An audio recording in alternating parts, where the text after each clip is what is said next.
നമസ്കാരം ഫ്രണ്ട്സ്, ഗരം മസാലയുടെ പുതിയൊരു എപ്പിസോഡിലോട്ട് എല്ലാവർക്കും സ്വാഗതം. ഇന്നത്തെ നമ്മുടെ റെസിപ്പി ആലു പറാത്തയാണ്. ബ്രേക്ക്ഫാസ്റ്റ് ആയിട്ടും ഡിന്നർ ആയിട്ടും എല്ലാം സെർവ് ചെയ്യാൻ പറ്റിയ ഒരു കിടിലൻ നോർത്ത് ഇന്ത്യൻ ഡിഷാണ് ഈ ആലു പറാത്ത. ഇതിന് കൂടെ ഞാൻ സെർവ് ചെയ്യുന്നത് വളരെ സിമ്പിൾ ആയിട്ട് ഉണ്ടാക്കാവുന്ന ആപ്പിൾ റൈത്തയാണ്. നമുക്കിങ്ങനെ വളരെ ഈസി ആയിട്ട് ഈ ആലു പറാത്തയും ആപ്പിൾ റൈത്തയും തയ്യാറാക്കി എടുക്കുന്നത് നോക്കാം. ആലു പറാത്ത ഉണ്ടാക്കുന്നതിന് വേണ്ടിയിട്ട് ഞാനിവിടെ ഗോതമ്പ് പൊടിയാണ് എടുത്തിട്ടുള്ളത്. 2 കപ്പ് ഗോതമ്പ് പൊടി എടുത്തിട്ടുണ്ട്. ഇതിലോട്ട് നമുക്ക് ആവശ്യത്തിന് ഉപ്പ് ചേർത്ത് നന്നായിട്ട് തന്നെ മിക്സ് ചെയ്തെടുക്കണം. സ്ഥിരമായിട്ട് ചപ്പാത്തി കഴിക്കുന്നതിൽ നിന്ന് നമുക്ക് ഒരു വ്യത്യാസം വേണമെന്ന് ആഗ്രഹിക്കുന്നവർക്ക് ട്രൈ ചെയ്യാവുന്ന റെസിപ്പി ആട്ടോ ഈ ആലു പറാത്ത. ഇനി ഇതിലോട്ട് നമുക്ക് എണ്ണയോ അല്ലെങ്കിൽ നെയ്യോ ഒഴിക്കാം. 2 ടേബിൾ സ്പൂൺ ഒഴിക്കണം. ഒരു കപ്പിലോട്ട് 1 ടേബിൾ സ്പൂൺ എന്ന രീതിയിൽ ഒഴിക്കുന്നതായിരിക്കും നല്ലത്. ഇനി വീണ്ടും നമുക്കിത് മിക്സ് ചെയ്തെടുക്കാം. അടുത്തതായി നമുക്ക് ഇതിലോട്ട് വെള്ളം ഒഴിച്ചിട്ട് നന്നായിട്ട് കുഴച്ചെടുക്കാൻ വേണ്ടി കുറേശ്ശെ വെള്ളം ഒഴിച്ചിട്ട് ആദ്യം മിക്സ് ചെയ്തെടുക്കാം.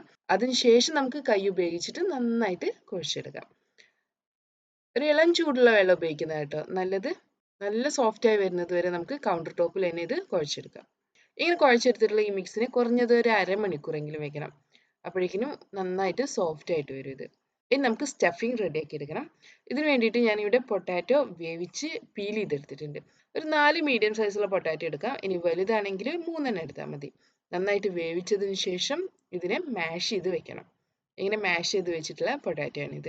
ഇനി നമുക്ക് സവാളയും ഇഞ്ചി വെളുത്തുള്ളിയൊക്കെ വഴറ്റിയിട്ടുള്ള ഒരു മസാല റെഡിയാക്കി എടുക്കാം. എന്നാൽ ഞാനിവിടെ വളരെ ഈസി ആയിട്ട് റെഡിയാക്കി എടുക്കാവുന്ന ഒരു മസാല ഉണ്ടാക്കുന്നത്. അതായത് ഇതിലോട്ട് തന്നെ ഡയറക്റ്റ് മസാല ചേർക്കണേ. ഞാനിവിടെ 1/2 ടീസ്പൂൺ കുരുമുളക് ക്രഷ് ചെയ്തത് ചേർത്തിട്ടുണ്ട്. അടുത്തതായിട്ട് ഇതിലോട്ട് ഞാൻ 1/4 ടീസ്പൂൺ ഗരം മസാല പൗഡർ ചേർക്കാണ്.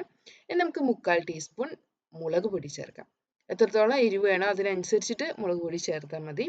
അടുത്തതായിട്ട് മല്ലിപ്പൊടി ചേർക്കാം. വളരെ കുറച്ച് മതി. 1/2 ടീസ്പൂൺ മല്ലിപ്പൊടി ചേർക്കുന്നുണ്ട്. ഇനി മല്ലിയുടെ ടേസ്റ്റ് ഇഷ്ടമില്ലാത്തവർക്ക് അത് ഒഴിവാക്കുകയും ചെയ്യാം. ഇവിടെ ഞാൻ 1/4 ടീസ്പൂൺ നല്ല ജീരകം കൂടെ ചേർത്തിട്ടുണ്ട്. അടുത്തതായിട്ട് ഞാനിവിടെ ചോപ്പ് ചെയ്തിട്ടുള്ള 2 പച്ചമുളക് ചേർക്കണേ. ഓൾറെഡി നമ്മൾ കുരുമുളക് പൊടിയും മുളക് പൊടിയൊക്കെ ചേർത്തിട്ടുണ്ട്. അപ്പോൾ 2 പച്ചമുളക് മതി. ഇനി നമുക്ക് 2 ടേബിൾ സ്പൂണോളം മല്ലിയില ചോപ്പ് ചെയ്ത് ചേർക്കാം. ഞാൻ ഈ പൊട്ടാറ്റോ ഉപ്പ് ചേർക്കാതെ ആട്ടോ വേവിച്ചെടുത്തിട്ടുള്ളത്. ആവശ്യത്തിന് ഉപ്പ് കൂടെ ചേർത്തിട്ട് നന്നായിട്ട് മിക്സ് ചെയ്തെടുക്കാം. കൈ ഉപയോഗിച്ചിട്ട് തന്നെ നമുക്കിത് നന്നായിട്ട് കുഴച്ചെടുക്കണം. ഇതിലോട്ട് ഞാൻ ഇഞ്ചി ചേർത്തിട്ടില്ല. നമുക്ക് 1 ടീസ്പൂൺ ക്രഷ് ചെയ്ത് വെച്ചിട്ടുള്ള ഇഞ്ചി കൂടെ ചേർക്കണം. വെളുത്തുള്ളി ഞാൻ ചേർക്കുന്നില്ല. ഇനി വേണമെന്ന് നിർബന്ധമുള്ളവർക്ക് വെളുത്തുള്ളിയും ചേർക്കാം കേട്ടോ. നന്നായിട്ട് മിക്സ് ചെയ്തെടുക്കാം. നമ്മുടെ ടേസ്റ്റിനനുസരിച്ചിട്ട് ഇതിൽ ചേർത്തിട്ടുള്ള സ്പൈസസ് ഒക്കെ മാറ്റിയിട്ട് ഫില്ലിംഗ് നമുക്ക് റെഡിയാക്കി എടുക്കാം കേട്ടോ.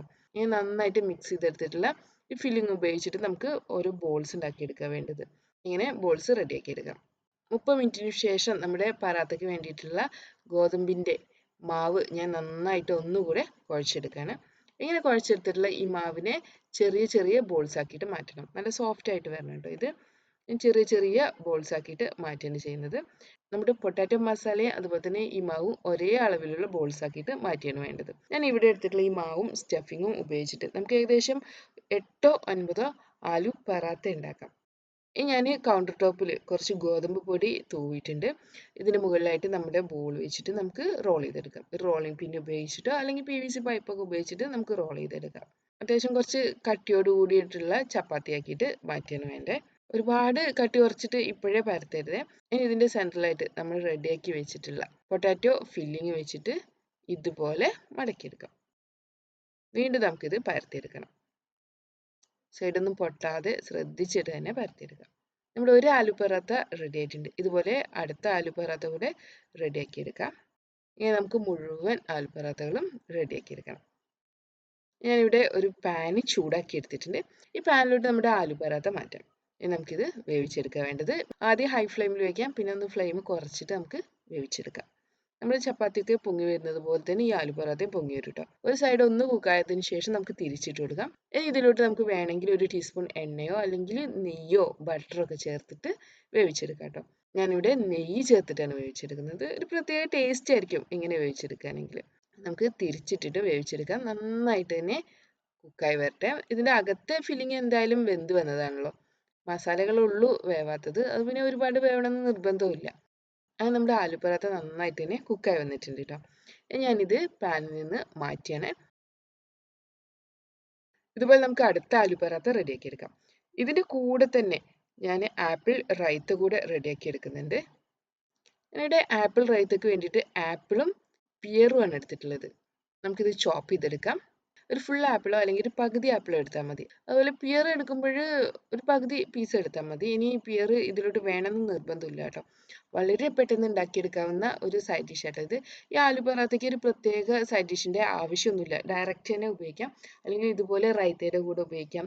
ഇനി വേണമെങ്കിൽ നമ്മുടെ ചിക്കൻ കറിയുടെയും ബീഫ് കറിയുടെയും മട്ടൻ കറിയുടെയും ഒക്കെ കൂടെ ഉപയോഗിക്കാം കേട്ടോ. എഗ് കറിയൊക്കെ നല്ല കോമ്പിനേഷൻ ആയിരിക്കും.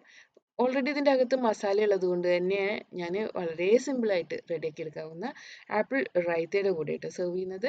നല്ല സ്പൈസി ആയിട്ടുള്ള പിക്കിളിൻ്റെ കൂടെ ഈ ആലു പറാത്ത സെർവ് ചെയ്യാം.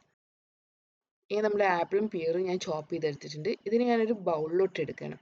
ഇതിലോട്ട് നമ്മുടെ ഇഷ്ടത്തിനനുസരിച്ചിട്ട് സ്പൈസസ് ചേർക്കാം. ഞാനിവിടെ 1/2 ടീസ്പൂൺ ചാട്ട് മസാല ചേർക്കുന്നുണ്ട്. ആവശ്യത്തിന് ഉപ്പ് കൂടെ ചേർക്കാം. ഈ ചാട്ട് മസാലയുടെ ടേസ്റ്റ് ഇഷ്ടമുള്ളവർക്ക് ചാട്ട് മസാല ഉപയോഗിക്കാം, അല്ലെങ്കിൽ മുളക് പൊടിയൊക്കെ ഉപയോഗിച്ചാൽ മതി കേട്ടോ. ഇനി ഞാൻ ഇതിലോട്ട് നല്ല കട്ടിയുള്ള തൈര് ചേർക്കാണ്. യോഗട്ട് ഉണ്ടെങ്കിൽ യോഗട്ട് ഉപയോഗിക്കാം. 1 കപ്പാണ് ചേർക്കുന്നത്. നന്നായിട്ട് മിക്സ് ചെയ്തിട്ട് മാറ്റി വയ്ക്കാം. ഞാൻ ഈ ആപ്പിൾ റൈത്തയെ ഫ്രിഡ്ജിലോട്ട് വയ്ക്കാം കേട്ടോ. കുറച്ച് തണുപ്പോടുകൂടെ സെർവ് ചെയ്യുന്നതാണ് കൂടുതൽ ടേസ്റ്റ് ഉണ്ടായിരിക്കുക. നമ്മുടെ ആപ്പിൾ റൈത്ത റെഡി ആയിട്ടുണ്ട്. ഇതിൻ്റെ കൂടെ തന്നെ നമുക്ക് ആലു പൊറോട്ട വേവിച്ചെടുക്കണം കേട്ടോ. നമ്മുടെ അവസാനത്തെ ആലു പൊറോട്ട കുക്കായി വന്നിട്ടുണ്ട്. അങ്ങനെ നമ്മൾ വളരെ ഈസി ആയിട്ട് റെഡിയാക്കി എടുത്തിട്ടുള്ള നോർത്ത് ഇന്ത്യൻ ഡിഷ് ആയിട്ടുള്ള ആലു പറാത്ത റെഡി ആയിട്ടുണ്ട്. ഇത് ഞാൻ സെർവ് ചെയ്യുന്നത് ആപ്പിൾ റൈത്തയുടെ കൂടെയാണ്. വളരെ ഈസി ആയിട്ട് ഉണ്ടാക്കിയെടുക്കാവുന്ന ഒരു സൈഡ് ഡിഷ് ആയിട്ട് ഇത്. കുറച്ച് സ്പൈസി ആയിട്ടുള്ള ആലു പറാത്ത, അതിൻ്റെ കൂടെ തന്നെ സ്പൈസസ് ഒന്നും ചേർക്കാതെ വളരെ സിമ്പിൾ ആയിട്ട് ഉണ്ടാക്കിയിട്ടുള്ള ആപ്പിൾ റൈത്തയും നല്ലൊരു കോമ്പിനേഷനാണ്. എല്ലാവരും ഒന്ന് ട്രൈ ചെയ്ത് നോക്കണം. വീണ്ടും നല്ല അടിപൊളി റെസിപ്പികളായിട്ട് നമുക്ക് അടുത്ത ദിവസം കാണാം. Thanks for watching. Thank you.